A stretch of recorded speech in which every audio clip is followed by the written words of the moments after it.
100 গ্রাম জলের উষ্ণতা 10 degree Celsius বৃদ্ধির জন্য প্রয়োজনীয় তাপ উৎপন্ন করতে কত কার্য করতে হবে।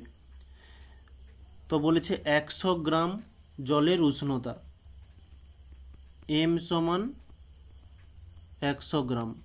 তারপরে বলেছে যে 10 ডিগ্রি সেলসিয়াস বৃদ্ধি, T সমান আমরা যেটা বৃদ্ধি হিসাবে জানি যে 10 ডিগ্রি সেলসিয়াস।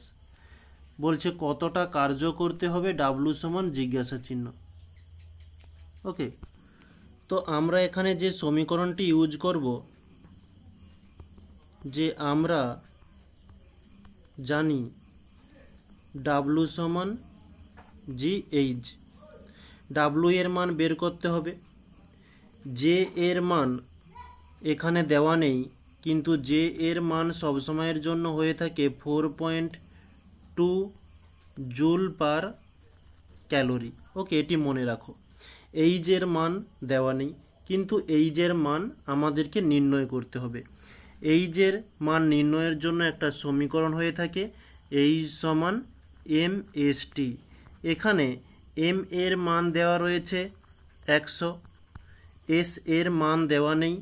ঠিক একই রকমে যেমন আমরা J কে মেনেছিলাম, ঠিক তেমন S এর মান হয়ে থাকে 1 calorie per gram degree Celsius. Okay, তাহলে S এর মান হয়ে গেল ক্যালোরি পার গ্রাম এককে 1, তাহলে আমরা S এর কাছে 1 দিলাম। T এর মান কত? 10, তাহলে আমরা H এর মান পাচ্ছি 1000 ক্যালোরি।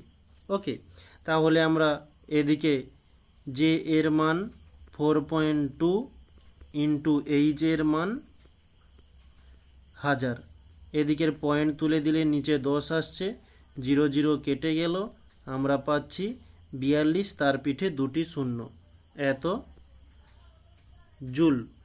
ওকে, এটি হচ্ছে আমাদের অ্যান্সার।